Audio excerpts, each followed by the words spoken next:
Hello, and welcome to What If? The stories for your sleep. Tonight we drift across an ocean of time. Consider this. What if you closed your eyes and when you opened them again, 1,000 years had passed, painting the world in entirely new hues? Settle in, breathe deeply, and let's explore the gentle echoes of a world reborn after a millennium of slumber. Chapter 1. The Slow Unfurling. It begins not as a sudden jolt, nor even a gentle nudge, but as the faintest, most ethereal stirring, like the first, almost imperceptible shiver of a still pond touched by a thought. For a time that has no measure, no beginning, no end that you can recall, there was only a deep, dreamless dark, a velvet void where thoughts did not form and senses did not register, a perfect, unbroken peace. Now a flicker, a whisper of sensation too subtle to name, a nudge from the very edge of non-being, like a dream dreaming of itself.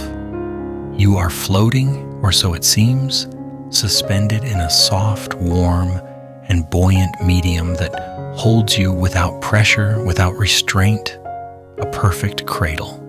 There is no up or down, no right or left that your nascent senses can discern. Only this gentle, all-encompassing support, like being held in the heart of a warm, quiet star. Slowly, very slowly, like mist coalescing into dewdrops, a dim awareness begins to gather like motes of dust, catching a distant, impossibly soft light. Who are you? The question forms without words, a faint, soundless echo in a vast, empty chamber of returning thought. Memory is a distant shore, shrouded in a silvered mist, its landscape undefined, its paths untrodden for an age. A soft, pearlescent light begins to seep into your returning consciousness, not a harsh glare, but a diffused, opalescent glow that seems to emanate from the very substance surrounding you, or perhaps from within you. It is calming, uterine, like the first light of a world yet to be born, or the light one might imagine at the edge of a beautiful dream. With this light comes the first true sensation, a feeling of profound, bone-deep rest, as if every fiber of your being, every atom, has been steeped in an ocean of tranquility for an immeasurable age. There is a lightness to you, a sense of being utterly unburdened. The process of waking is like the slow, geological unfolding of a landscape over millennia.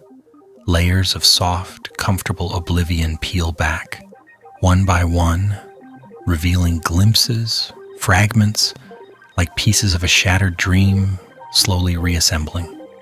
A color, the deep, impossible blue of a twilight sky just after the first star appears. A sound, a half-forgotten melody, a loved one's laugh, now achingly distant, a sweet, fading chime. A feeling, warmth, a gentle sorrow like soft rain, a quiet joy like the unfolding of a hidden bloom, all intermingled like threads in an ancient, luminous tapestry. These are not yet cohesive memories, but the emotional resonance of a life lived, a life paused, a life perhaps dreamed. You become aware of your body, but it feels distant, ethereal, like an image seen through water, unfamiliar in its profound stillness, yet also deeply, intimately yours. There is no pain, no discomfort, only a profound lassitude, a sense of having been at peace for so long that movement itself is a forgotten art, a language whose words you must slowly relearn. Your eyelids are heavy, sealed by the soft, gentle glue of eons of undisturbed rest. A gentle hum begins to permeate your awareness, so subtle at first you might mistake it for the sound of your own returning blood flow. It is a low, resonant frequency that seems to vibrate through the supportive medium around you, through your very bones. A cellular song. It is not a mechanical sound, but something more organic, more ancient, like the purring of some colossal, unseen, benevolent creature, or the sound of the earth itself breathing in its sleep. It is a sound of deep, ancient power, yet it is utterly benign, profoundly soothing, a lullaby from the heart of time, with an effort that feels monumental, yet strangely unhurried, as if you have all of eternity to complete the task. You try to lift an eyelid. It flutters, a tiny rebellion against the long ages of stillness, like the first movement of a butterfly's wing emerging from its chrysalis. The pearlescent light brightens a fraction, or perhaps your perception of it sharpens, the haze thinning just a little. Another try. This time the eyelid lifts, just a slit, revealing a world of soft, luminous, indistinct haze. There are no sharp edges, no distinct forms, only this gentle, all-encompassing dreamlike glow. The hum deepens slightly, a subtle shift in its ancient song, and you feel a corresponding subtle shift in the medium around you. It is as if you are being gently nudged, encouraged, welcomed back into the realm of sensation. Slowly, with infinite patience, your other senses begin to awaken like flowers unfurling in a time-lapse dawn. A faint, clean scent, like fresh rain on dry earth after a long drought, and a hint of unknown, impossibly sweet blossoms, a perfume from a world reborn. The feeling of the warm, liquid light against your skin, a caress rather than a pressure, a gentle, supportive embrace. The memories begin to clear just a little, like stars appearing one by one in a darkening sky. Your name, a whisper, a place, a dream of a city, a time, but the time feels wrong, ancient, impossibly distant, like looking at a faded photograph of a world that no longer exists, a world that has itself become a dream. 1,000 years. The thought, the number drifts into your mind, not as a shock, not with the sharp impact of sudden realization, but as a simple, quiet statement of fact, as if you have always known it, carried it deep within the core of your long, unbroken slumber. You slept for 1,000 years, and now you are waking up, slowly, gently, as if from the deepest dream you have ever known. The chamber, for you now perceive it as such, is ovoid, a perfect, smooth egg of light. Its walls are a continuous curve of milky, translucent material that emits the soft, internal, pearlescent light, bathing everything in its gentle radiance. You realize you are not floating in water, but in a kind of buoyant, clear, warm gel that has perfectly cushioned and preserved you, holding you suspended between states of being. As your awareness grows, this gel seems to recede, to become less dense, to thin and clarify, slowly, gently lowering you onto a soft, curved surface within the ovoid that conforms perfectly to the contours of your body, as if it were made for you alone. The hum fades, not abruptly, but like a sighing breath releasing, replaced by an even deeper silence, a silence that waits, that listens, that holds the promise of a new world.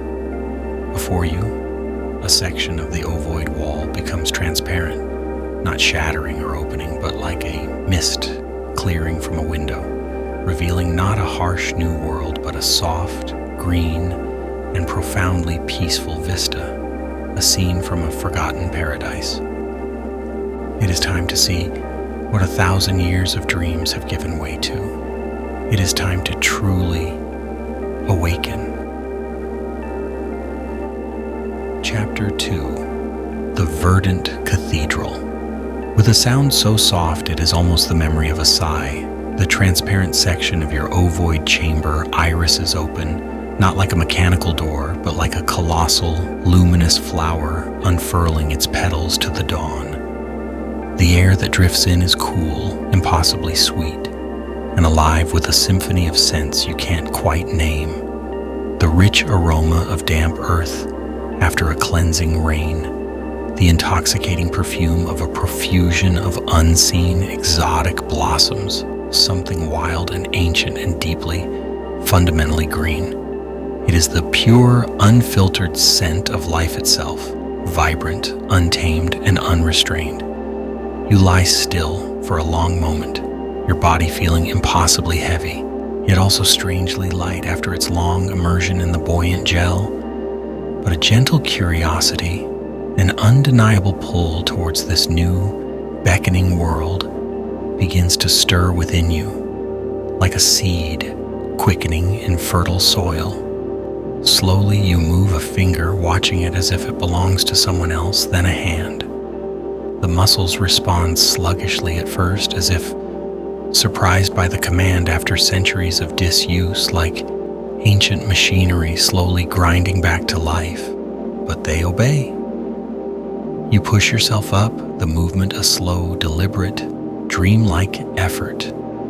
The simple, white, soft garment you wear, of a material you don't recognize, feels light and comfortable against your skin. You're in a small, hemispherical grotto, its walls the same milky, light-emitting substance as your sleep chamber, casting a soft, even glow. The opening, now fully revealed, looks out onto a world that takes your breath away, a world that seems painted from the palette of the most beautiful dream. There are no buildings as you remember them, no sharp angles of concrete and steel, no distant, familiar clamor of a city. Instead, you see a forest. But it is a forest unlike any you have ever imagined, a forest from a forgotten mythology, a paradise regained. Colossal trees, their trunks as wide as ancient temple pillars, their bark like smoothed, silvered stone, soar upwards, their highest branches lost in a luminous leafy canopy that filters the sunlight into a dappled, emerald, and golden glow.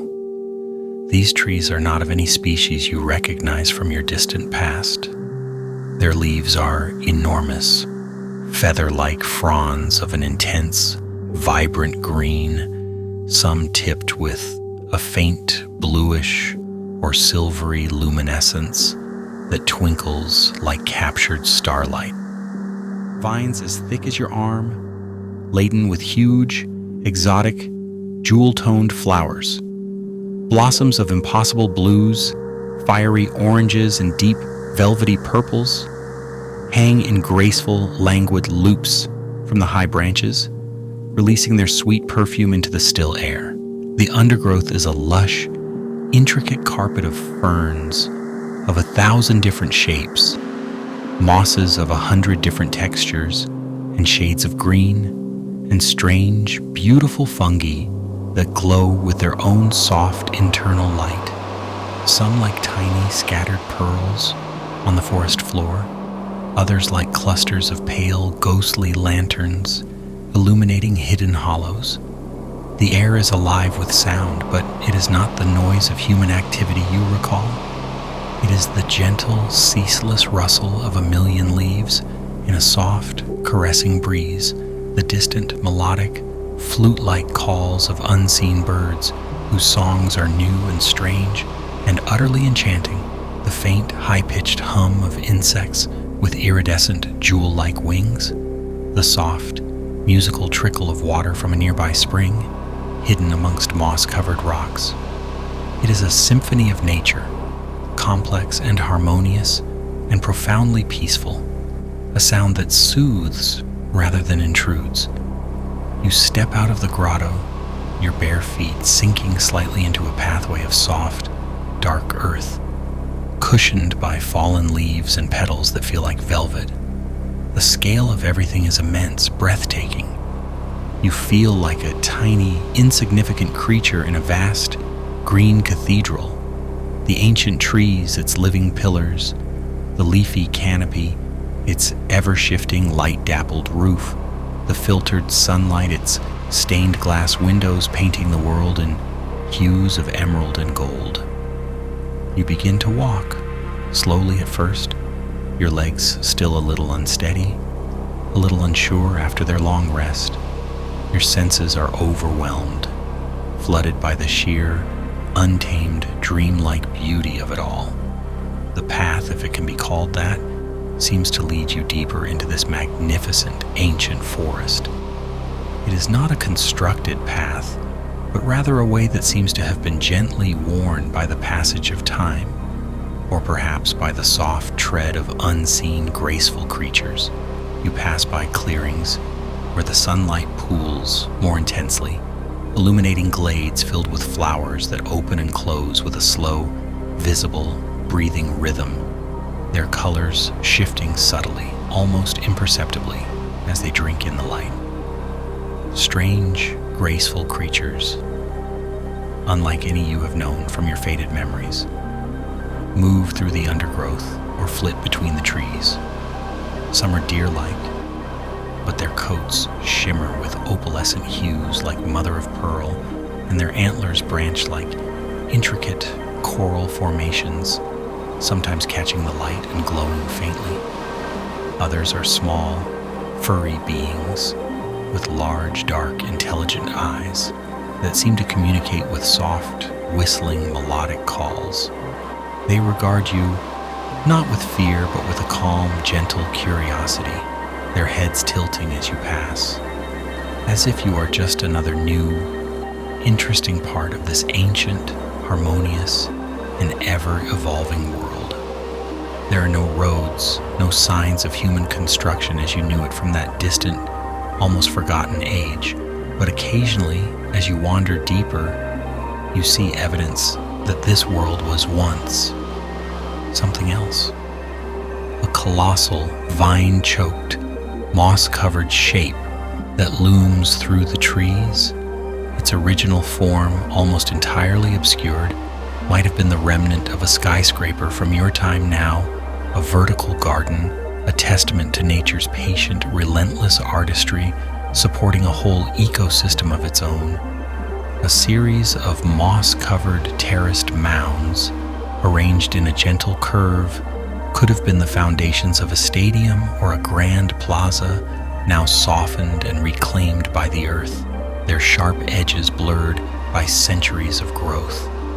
A wide, straight depression in the forest floor, now a shallow, meandering stream filled with crystal clear water and tiny, darting, glowing fish, might have once been a major avenue, a conduit for vehicles that no longer exist.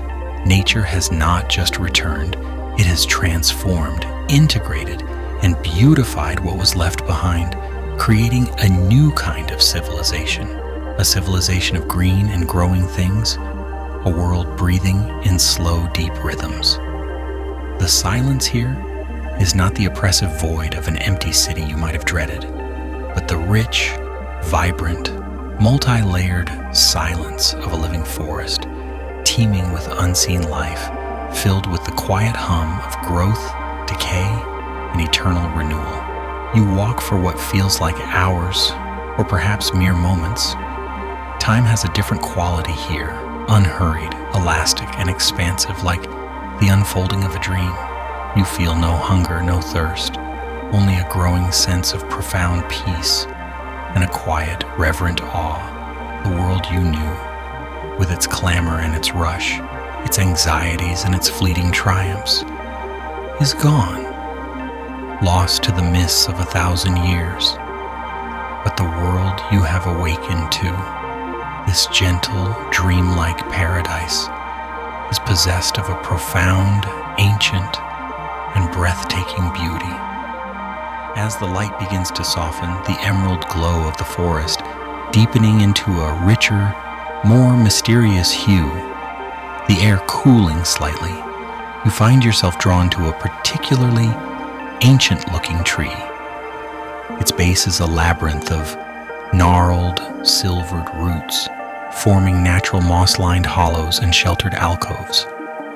One such hollow seems to beckon, a perfect, secluded resting place. You sink down onto the incredibly soft, deep moss, leaning back against the smooth, cool bark of the ancient tree, and gaze out at the verdant, silent, dreaming world, a world that is now somehow yours to discover, yours to become a part of. Chapter 3. Whispers of a Lost Age. Days or perhaps cycles of soft light and gentle star-filled dark pass in a seamless green and tranquil blur.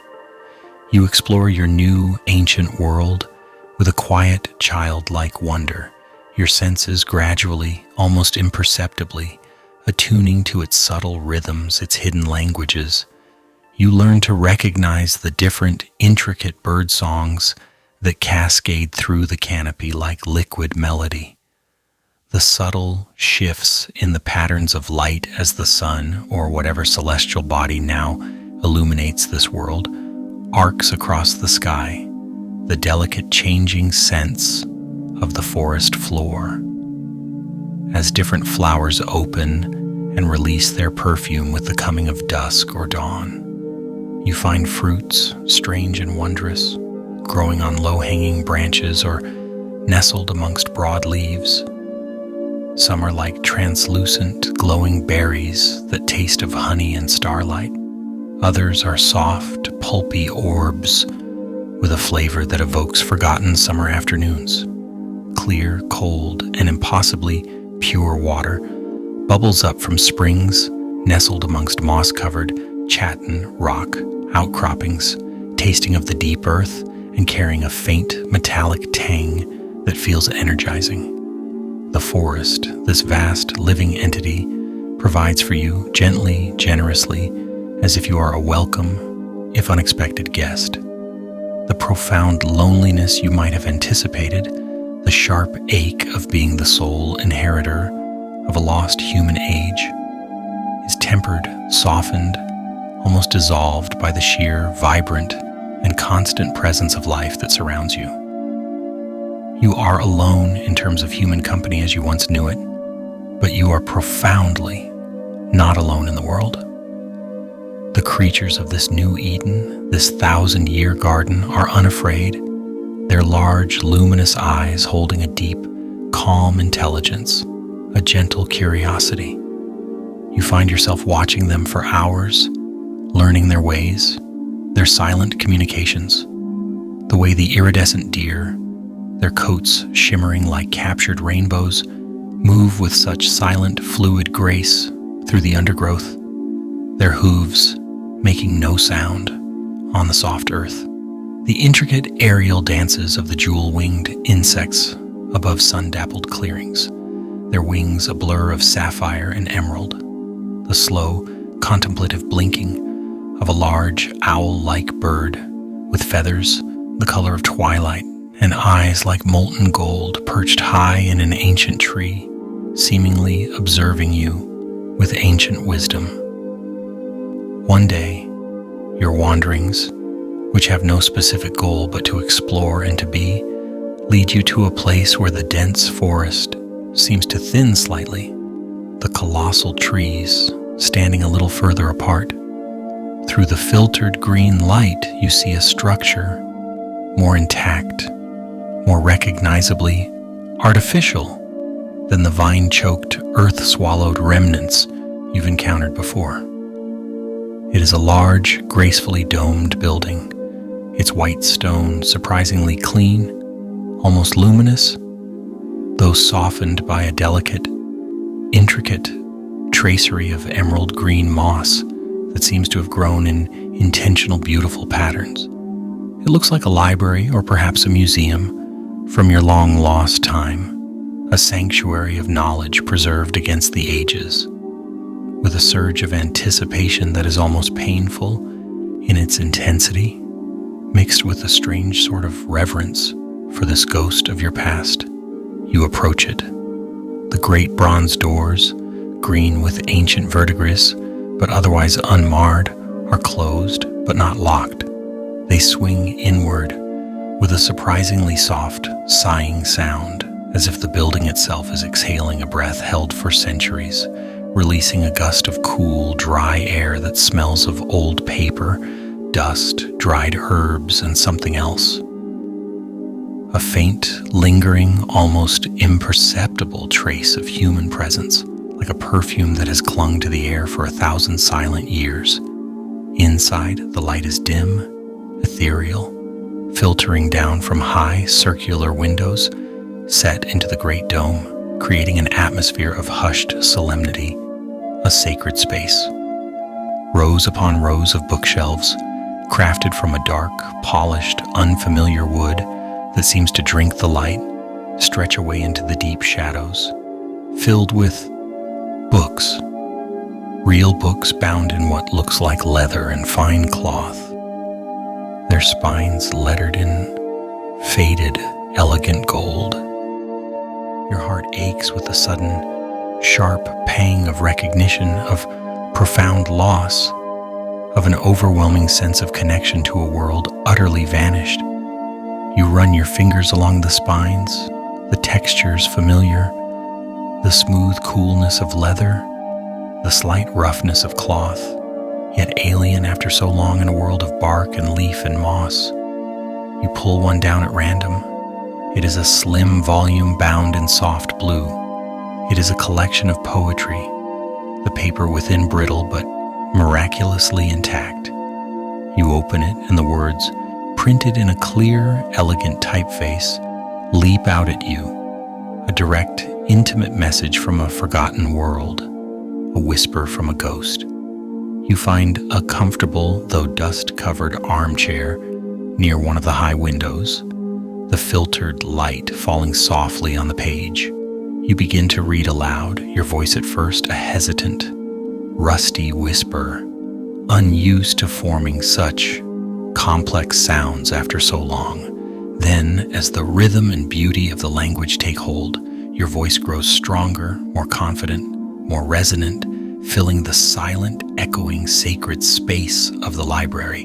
You read of love and loss, of joy and sorrow, of the grand dreams and foolish aspirations of a people long gone, your people. The words are a bridge across the seemingly impassable abyss of time, a direct connection to the hearts and minds of those who lived and breathed and felt in your world. For hours, perhaps days, you sit there, lost, immersed, devouring the books, moving from poetry to history, from novels to philosophy, from scientific treatises to children's fairy tales. It is like drinking cool, clear water after an unimaginable, soul-deep thirst. Here in this silent, perfectly preserved sanctuary, the collective mind of your ancestors speaks directly to you. You learn of their triumphs and their follies, their profound wisdom and their tragic blind spots. You see your own lost world, the world you slept through, with a new clarity, a new understanding, a new, gentle compassion. In one quiet, secluded section of the library, you find a collection of star charts and astronomical texts, some bound in ancient leather, others in more recent, durable materials. You remember your own father's quiet love for the stars, his old brass telescope that he would set up on clear nights. You pore over these charts, recognizing the familiar patterns of constellations from your time, yet also noticing subtle shifts, new annotations. You learn new names for celestial bodies, some of which are described as recent discoveries in those texts, now themselves ancient history to you. The universe, too, has been dreaming and changing. As you explore deeper into the labyrinthine library, past shelves that seem to hold the entire sum of human thought, you find a small, unassuming, locked room at the very back, almost hidden behind a towering stack of folio volumes. The lock is simple, an old brass mechanism, and you manage to open it with a piece of stiff, flattened wire you find amongst some discarded bookmarks. Inside, it is not books that line the shelves, but rows upon rows of strange, beautiful crystalline cylinders, each about a foot long and as thick as your wrist, glowing with a faint internal pulsing light. Some a soft blue, some a gentle green, some a warm amber. They hum with the same low, resonant, familiar frequency you felt in your awakening chamber, the sound that seems to be the heartbeat of this new age. You pick one up. It is cool and smooth to the touch, surprisingly light. As your fingers close around it, the light within it brightens, intensifies, and then images, sounds, pure sensations flood your mind, not like watching a film, but like experiencing a life, a moment, a feeling. It is overwhelming yet not unpleasant. You see a city of incredible soaring organic architecture, structures that seem to grow from the earth like colossal, luminous flowers, bathed in a soft, golden, ever-present light. You hear music of a complexity and unearthly beauty that makes your heart ache with a sweet, nameless longing. You feel emotions, a profound, unshakable peace, a boundless joy, a deep, cellular sense of interconnectedness with all things that are purer, deeper, more resonant than anything you have ever known or could have imagined. It is a recording, you realize, a new kind of record. A recording of a life, or perhaps many lives, from this new world, the world that grew and blossomed in the 1,000 years you slept. These are not the people of your past, but perhaps their distant, transformed descendants, or something else entirely, a new form of consciousness that has flowered in the earth's long, quiet, fallow period. You spend what feels like many dreamlike days in that small glowing room, experiencing the crystalline recordings. Each one is a universe in itself, a glimpse into a way of being that is both utterly alien in its form and profoundly, deeply familiar in its essence of life, love, and connection. These beings, whoever they are, live in deep, symbiotic harmony with the vibrant, nature-reclaimed world outside. They communicate not just with words, which seem almost crude and limited in comparison, but with light, with shared emotion, with direct, telepathic consciousness. Their lives are long, unhurried, filled with art, creativity, learning, and a deep, spiritual connection to the planet, the stars, and the very fabric of existence. The loneliness you felt, the ache of being the last, begins to transform, to transmute into something else.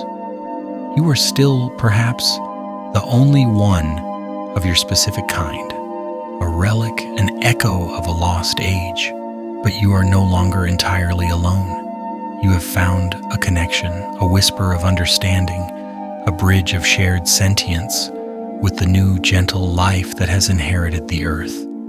The silence of the world outside is still profound, but now it feels different, imbued with a sense of unseen presence, of a gentle, watchful, and profoundly wise intelligence. The library has given you not just the voices of your past, but the first soft whispers of your unexpected future.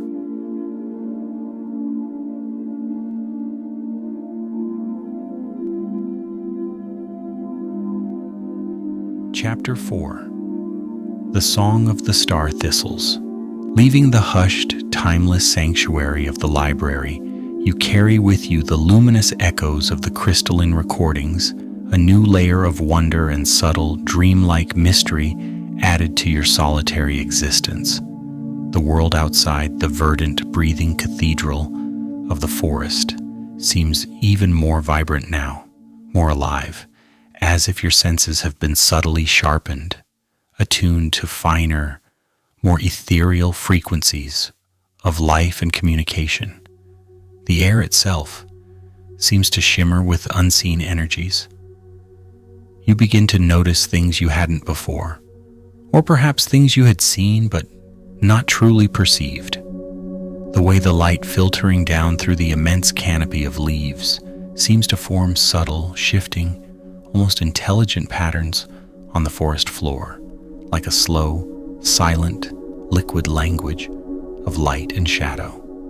The way certain flowers, particularly a tall, elegant, thistle-like plant with a deep, velvety blue, star-shaped bloom surrounded by silvery, almost translucent leaves, seem to emit a faint, almost inaudible hum, a delicate vibration in the air that resonates with the memory of the hum in your awakening chamber and the gentle thrum of the crystalline cylinders. You find yourself drawn to these plants, which you begin to call star thistles. You spend long, quiet periods simply sitting among these star thistles, observing, listening, feeling. As dusk begins to settle, painting the forest in hues of soft violet and deep indigo, their blue glow intensifies, becoming a soft, radiant beacon in the gathering dimness. And the humming becomes more discernible, a chorus of soft, resonant, almost vocal notes that rise and fall in a slow, melodic, hypnotic cadence. It is not music as you knew it from your past, with its defined structures and instruments, but it is undeniably a song of the earth, of the plants themselves, a song of this new, vibrant, interconnected world. It is a sound that seems to bypass your ears and resonate directly in your heart, in your bones. You find that if you quiet your mind completely, if you release all thought and simply are, if you listen with your whole being, not just your ears, you can almost understand the star thistle's song. It speaks not in words, but in pure feeling, in direct resonance.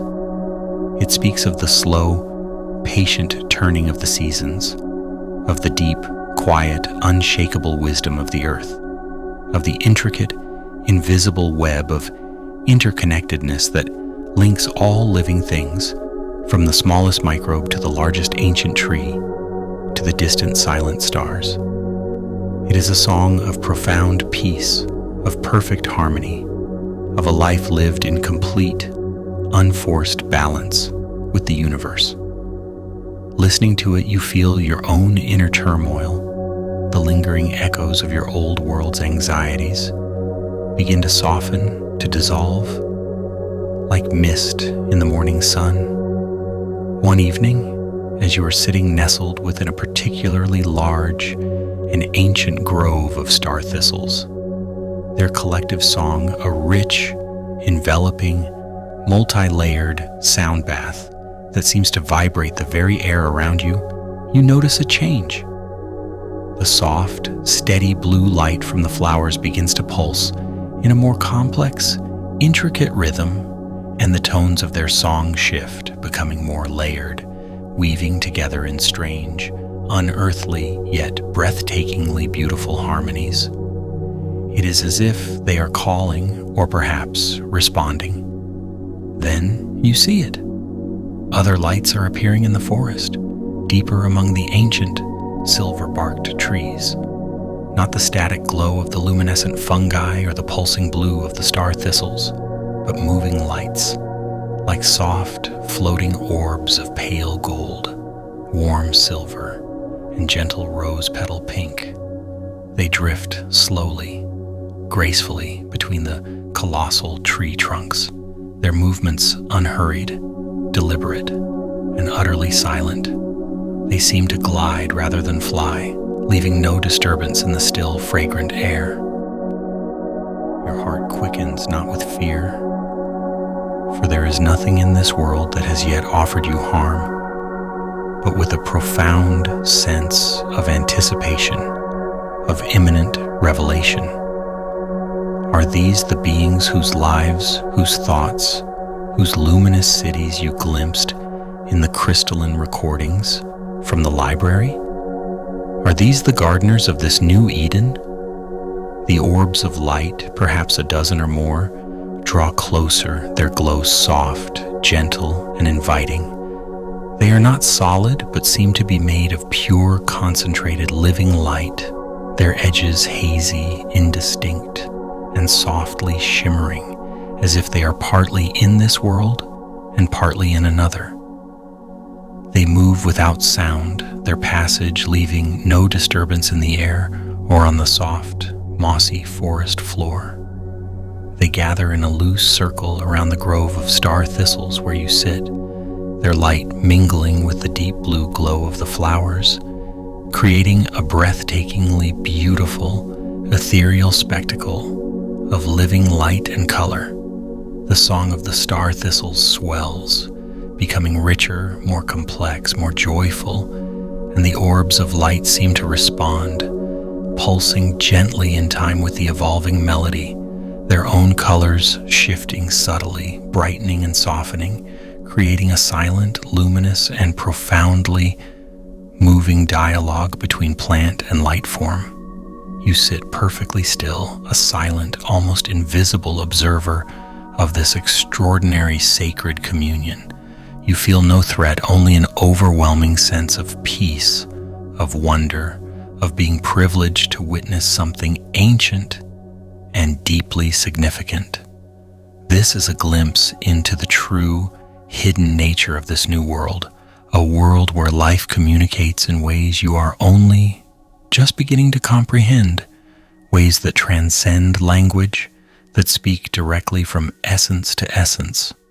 As the night deepens and the stars in the sky above, stars that are subtly different from the constellations you remember, begin to blaze with a new intensity. The orbs of light begin to drift away, one by one, their glow slowly fading back into the mysterious depths of the forest, like dreams receding with the dawn. The song of the star thistles softens, returning to its gentle, constant, soothing hum. You are left alone once more, bathed in the blue light of the flowers, but the experience has changed you profoundly. The world feels less empty, more alive, more magical, filled with a gentle, unseen, and benevolent presence.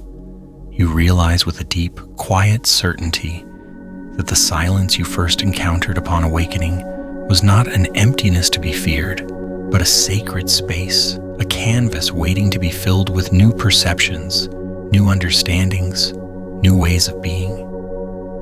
The 1,000 years you slept were not just a pause, a stasis, but a period of profound transformation for the planet, a shedding of old skins, a quiet, patient healing, and you, a traveler from a lost, noisy age, have been given the unique, precious gift of witnessing its new, beautiful, harmonious, and dreamlike dawn. You begin to feel a sense of belonging, not to the fragmented, bittersweet memories of the past you have lost, but to this new, vibrant, gently whispering present. You are a part of its silence, a part of its song, a part of its light. You are a note in its ancient, ever-evolving symphony.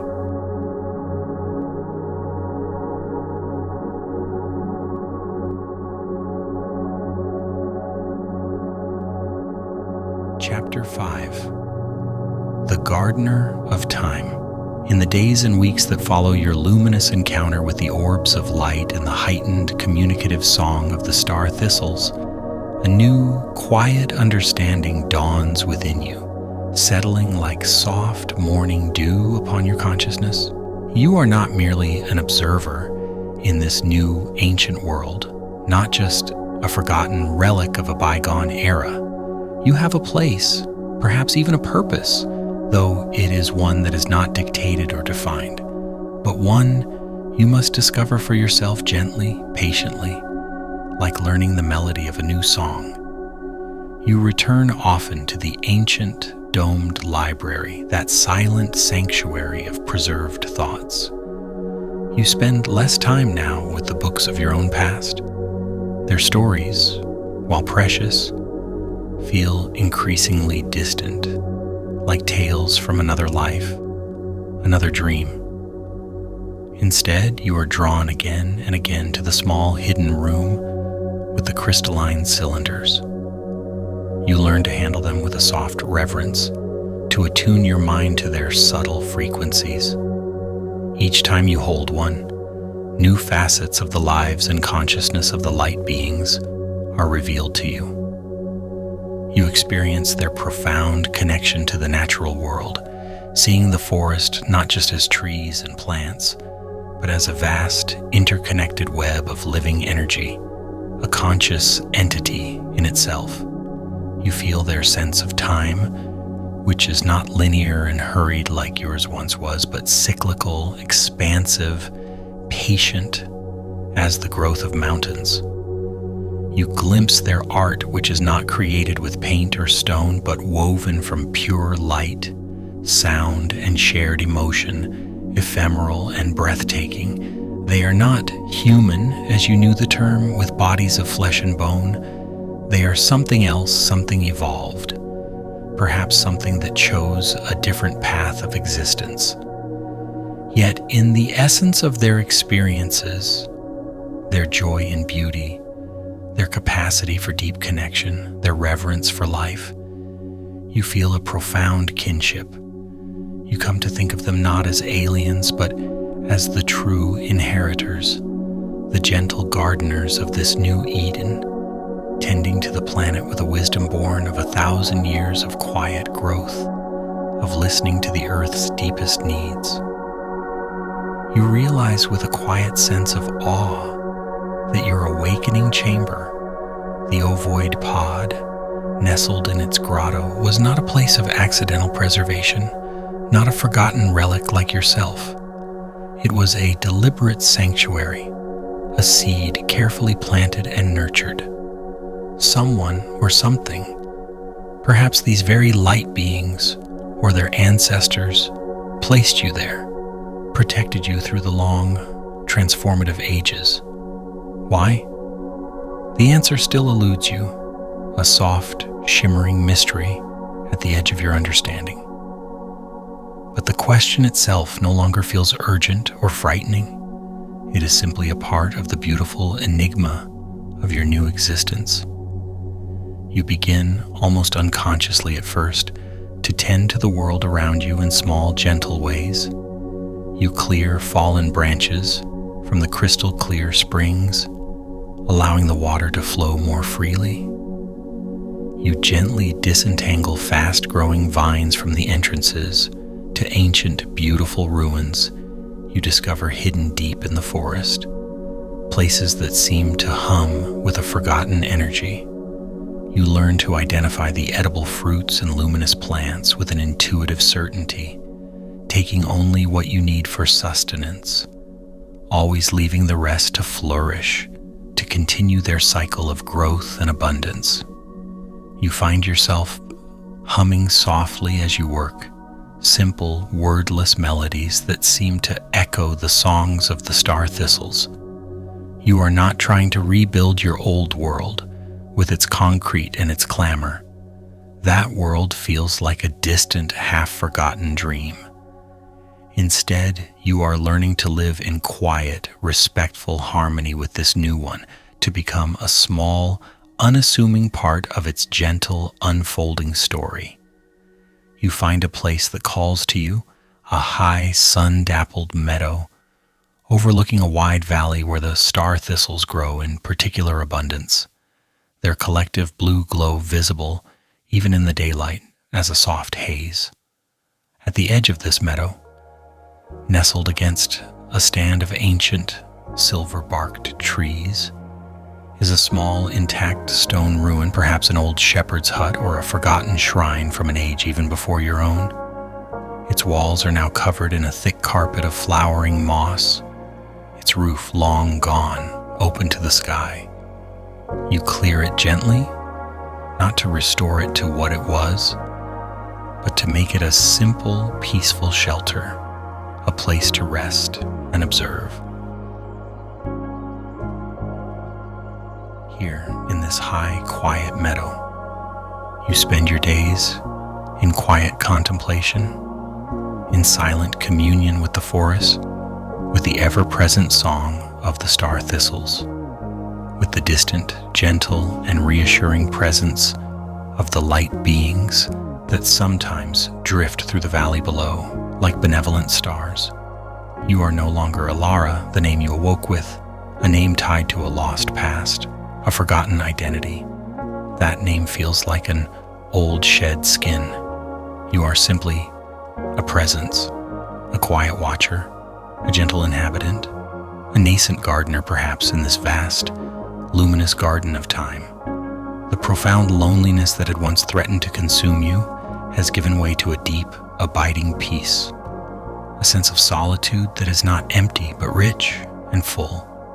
The silence of the world is no longer a void, but a space filled with the subtle music of life, a delicate symphony you are finally, truly learning to hear.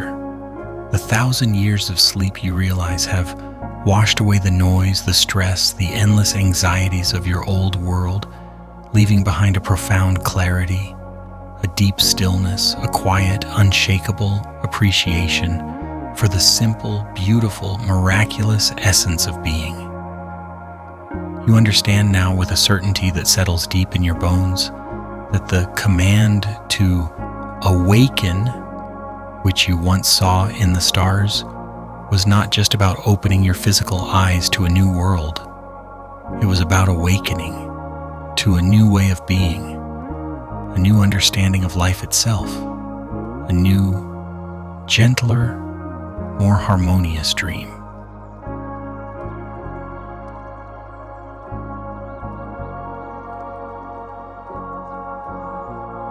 Epilogue.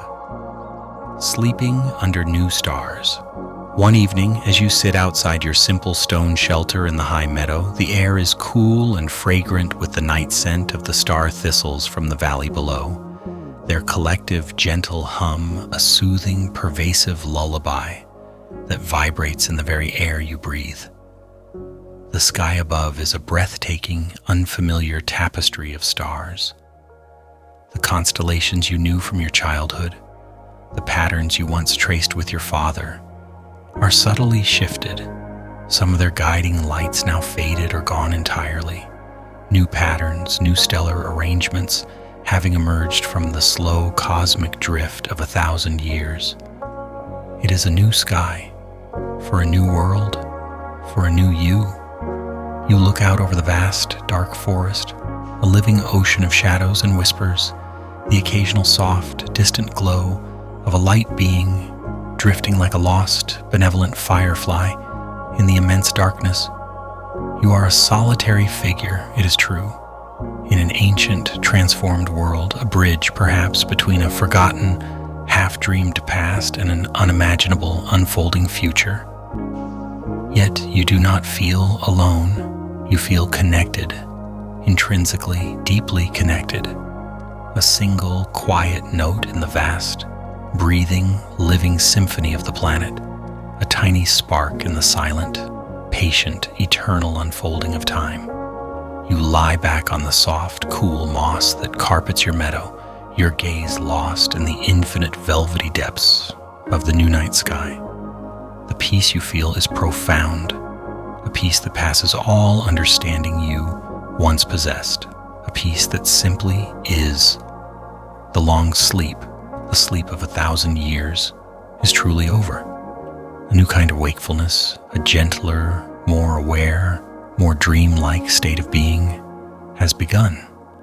And now, under these new, silent, watchful stars, in this ancient, verdant, whispering silence, you close your eyes once more, not in a sleep of forgetting, not in a sleep of 1,000 years, but in the simple, trusting, profoundly peaceful slumber of one who is finally, truly, and completely home.